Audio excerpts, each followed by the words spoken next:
Good morning and welcome to the Place Your Trades Network.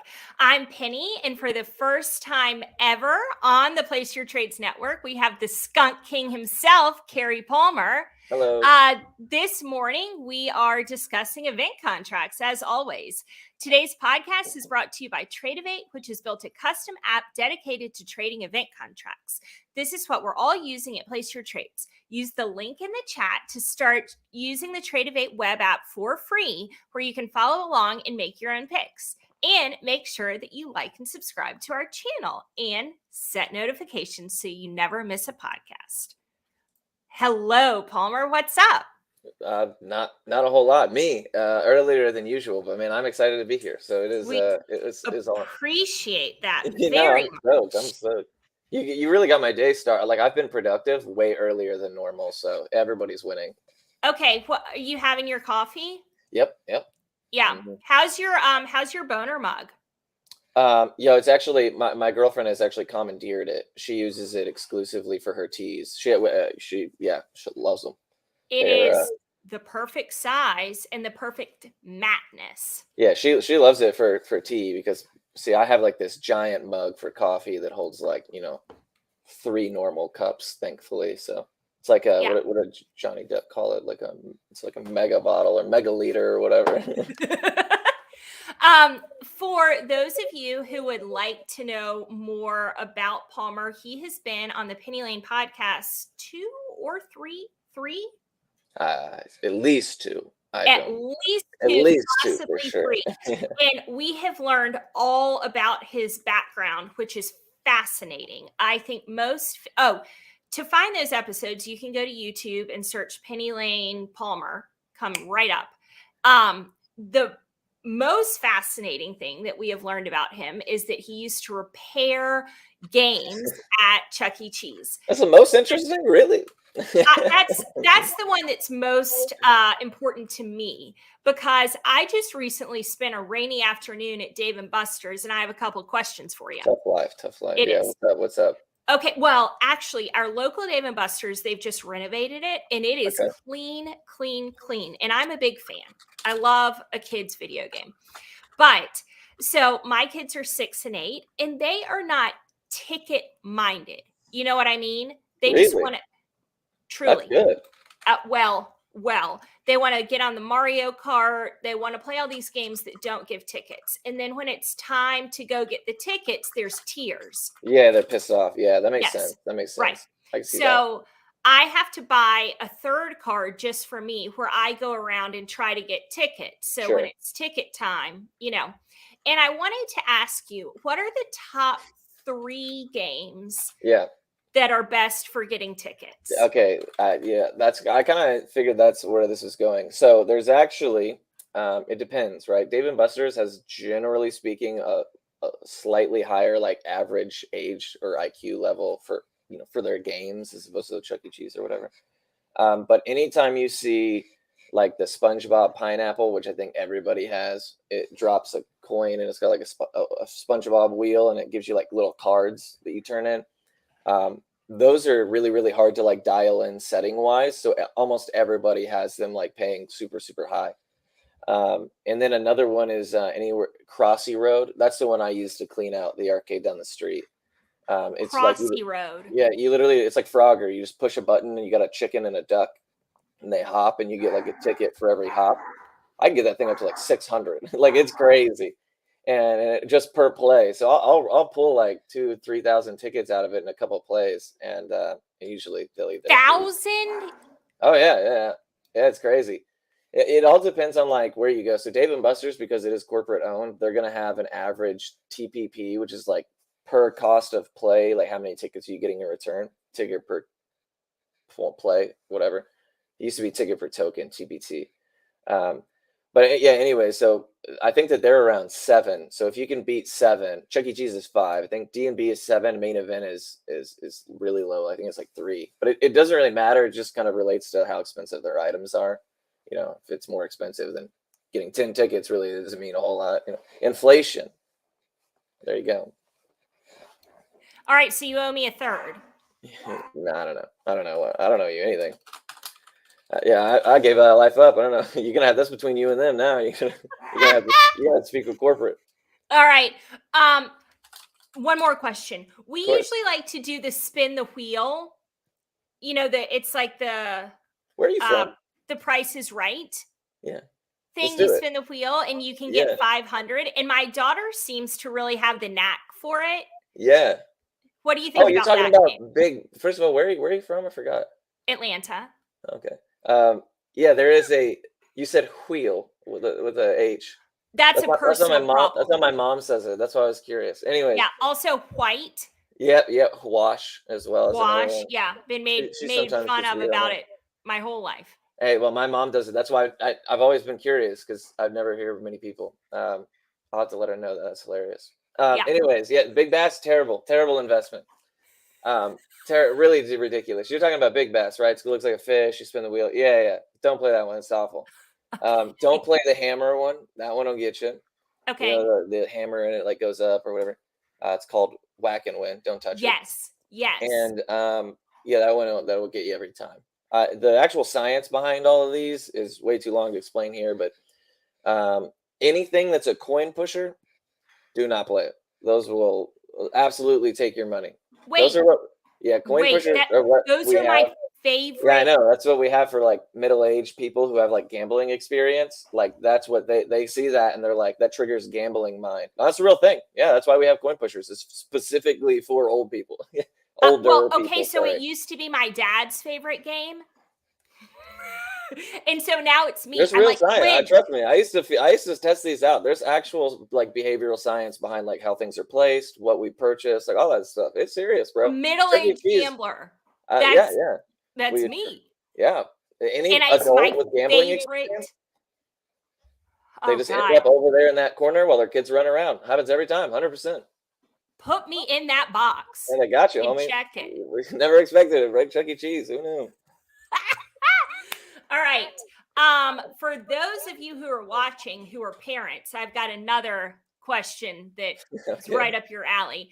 Um, what do you think is the number one video game that kids want this Christmas? Ooh, that's actually pretty tough. The vast majority of games right now are, first of all, varying significantly in age, but also like a lot of what is big is like free, kind of like Roblox, the Minecrafts, the stuff like that, where you buy V-Bucks or buy Robux or whatever, and you have those microtransactions within the game. And as a result, it makes it a little bit harder to like gift, unless you're getting them like Walmart or whatever will have like a Fortnite card and you can like preload something like that. But in terms of just an overall game, I know that the newest Call of Duty is always a big one. There's usually a giant audience of people who play like the 2Ks and the sports games and stuff like that. But it just depends greatly on like your age group. So my 8-year-old daughter, I would probably not buy NBA 2K, but she would love, she loves Roblox. So I got her a $50 Roblox card for Christmas. It would probably crush whatever other video game I could get her. And I also like to lean into like if I know she plays Roblox or Minecraft, I'll get her merch or whatever, and it's like an easy out sometimes. But Totally. yeah, I think that right now the games are actually there's like not one pioneer like killer game like the Fortnites or whatever existed for a while. It's pretty spread out, which is interesting. We'll see in towards the tail end of the year, one juggernaut will be exposed, and we'll see who ends up consuming the children, like Among Us and all that other stuff. Did. Remind me the game that you play. Oh, I play a ton. No, the main one.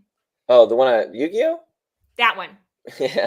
How's it going? How was your Uh, 2022 in Yu-Gi-Oh I mean, tournament? it's fine. It's fine. I'm actually right now. I'm on a break because there's a new set of cards that comes out in a couple of months. That when that comes out, it'll be really good for me for the style that I play. Um, so I'm just waiting that out because otherwise, all I have to do now is I just get to the top rank, which is like the top however many people, and then I'm done. And that only takes like the first few days of every new month, right? So Yeah. after that, it's just kind of lost. Tournaments have died out until the year turns over, just because people are busy. So Yu-Gi-Oh is boring right now, but anybody on FinTwit wants to get their butt whooped. I'm pretty sure I'm probably the best Yu-Gi-Oh player. I Oh, really think that's probably a small sample size, and I gotta be number one. Fingers crossed. absolutely. You need to like put that in What are the chances your there's someone Twitter else? Yeah, bio. yeah, exactly.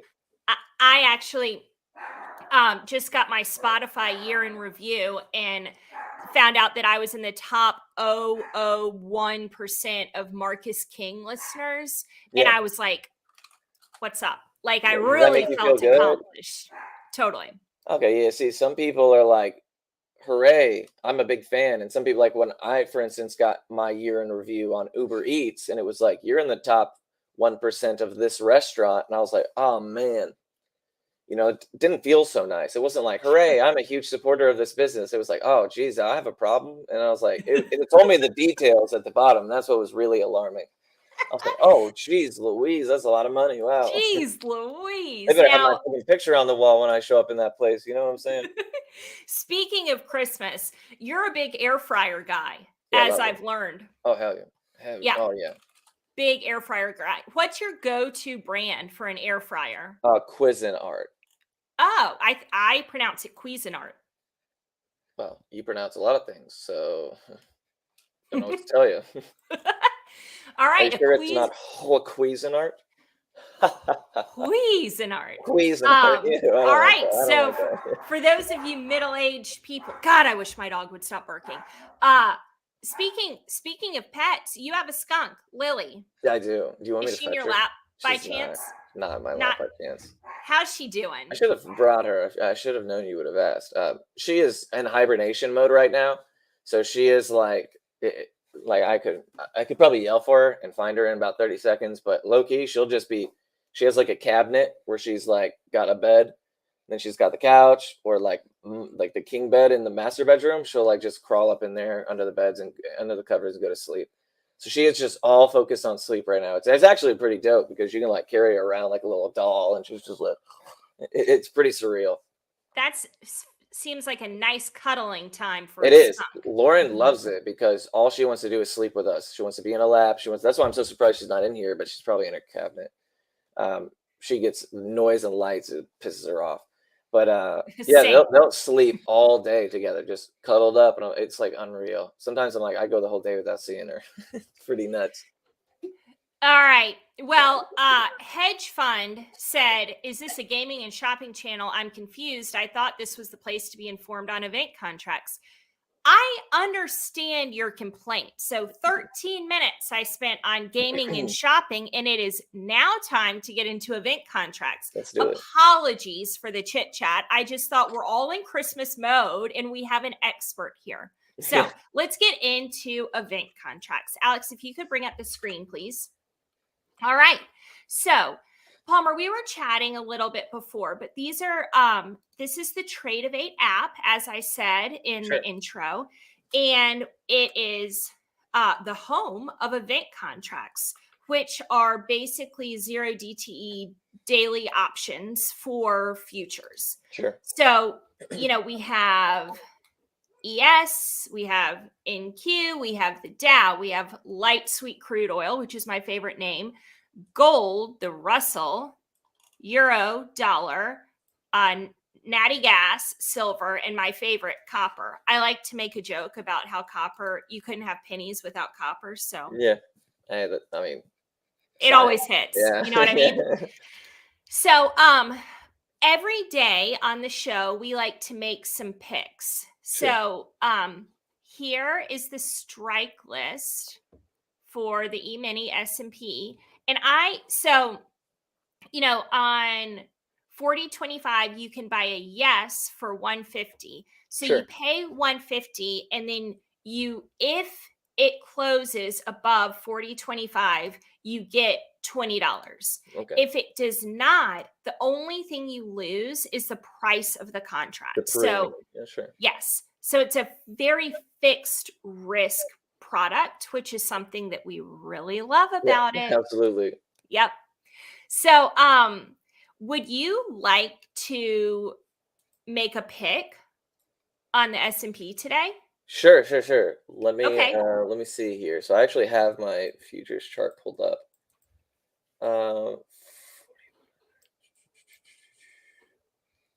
So it is. So for instance, the 4200. Let's say that I wanted to say yes. That is, it'll be above or it'll be below. What is the? I guess that little arrow to the left of it means above. Yes. So, yes, the question is, will it end above 4,200? And that's the question for all of these. Will it Sure, end sure, sure. above 3,800? Okay. Yeah, yeah. I just want to make sure it wasn't below because that's how my brain thinks as a short, biased individual. Same, same. Let's see. One, two. But you can buy the nose. Yeah, yeah. That's actually what I was thinking. Um,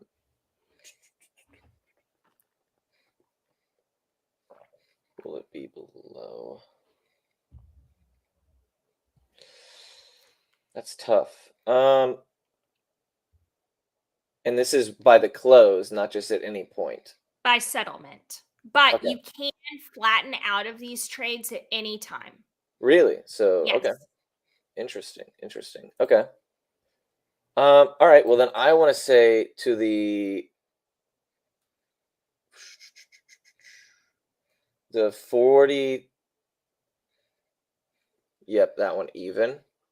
I'm gonna say yes. Yes. Yep. Okay. All right. I like that. All right. So this trade costs me $38.50 with a potential profit of 101.50. Hmm. That seems very reasonable to me. So I went ahead and bought it. Nice. Done. Filled. Yeah. What other market do you like? Pretty much the S&P and the NQ are the big ones for me. The Nasdaq is Do you have a nickname for the Nasdaq? A lot of people do. no. We call it the Q, basically, just because we trade it correlated with Qs. Yeah. At least I do personally. Yep. And yeah, I really love the the tech stocks. They're a little bit more violent in terms of like their overall movement. So like correlated with Q, you can usually get a little bit. That's why I think the NQ is actually worth more per point as well. It's because obviously significantly different cost, but yeah, I'm looking at it here. So I think yeah, this one will be a lot easier. This is, what is this price point?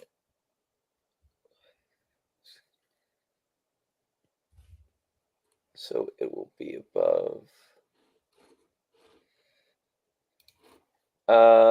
118.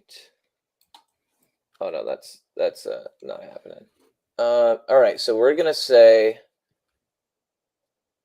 no to 117. Yep. Yeah. All right. This one I got a little more faith in. All right. I just feel like that would be insane if it covered that gap. That gap, based on just daily average range, things like that. So when it comes to like futures based decisions, especially something like this, my school of thought would be different based on like whatever my approach would be. If you're planning to cash out, like you mentioned, to flatten or whatever, um, then that's a totally applicable method as opposed to shooting for the settlement period. So if you do want to wait for the settlement, I think that should change kind of the expectation there. I think getting further out strike wise is can be a little tricky when it comes to some of these futures, because especially with the things we have this week, I have a sneaky suspicion we're gonna trade sideways pretty ugly for the next few days until we have, I believe, CPI on Tuesday and then FOMC on Wednesday. So that's I think going to that's be right. that's going to be fun. It'll be terrible, but yeah, and that means that we'll probably see a lot of burning both sides, so to speak, Mm-hmm. for the days leading up to, which I guess is just today because CPI comes out in the morning, I think. So. Well, we did that Wednesday, Thursday, and Friday of last week. So Oh yeah, yeah, here yeah, we yeah. are. I just wish the news would stop. I just wish that I, we could get a week, man. It's been stressful to sit on top of it for sure. do you think there's going to be a Santa rally this year? I don't think so. No, I know that a lot of people do, and a lot of those people are probably small cap traders, where like it would be in their best interest if it did. Um, I personally don't. I don't see it. I'd love to be wrong. Don't get me wrong, because that would be great for all of us. It definitely playing the charts. But I just think it's a little tight right now for all kinds of different reasons. I think people are actually like consumer spending is they want to be big spending, but I think that Christmas time or whatever, people are actually a little bit more cautious because the turn of the year is usually tax season when the real money comes in. So I think that the Santa rally will be more of a tax return rally, probably a little bit after, because nobody knows what the end of the year is going to look like. We'd rather wait to the beginning of the year. You also have to wait for pretty soon, like big money will not be doing wash sales before long. So that's something we also have to be mindful of, is the big toots wash sailing their taxes out, because that Interesting. that will actually create pressure potentially in the charts that we look at. So yeah, tail end of the year scares me more than and with a large cap bias and space. Fingers crossed. I would actually prefer to be wrong, and if I am, at me on Twitter, clown me, totally cool, because I mean, I would really love a Santa rally, but we'll play what we get, I guess. All right. Well, I have loved the opportunity to catch up with you. It's always Always a a blast, always delight. a ton of fun. Yeah, So fun to spend time with you. Thank you so much for your picks this morning. sure. Fingers crossed for a Santa rally, Yep. and stay safe this week. Yeah, thank you. If the picks work out, you know where to find me, and if they don't, then you don't Forget your look. name, Yeah, right? exactly. Don't look for me. All right, guys. Thank you so much. Hey, thank you Thank so you, much. It was an Palmer. absolute blast for sure. Thank you.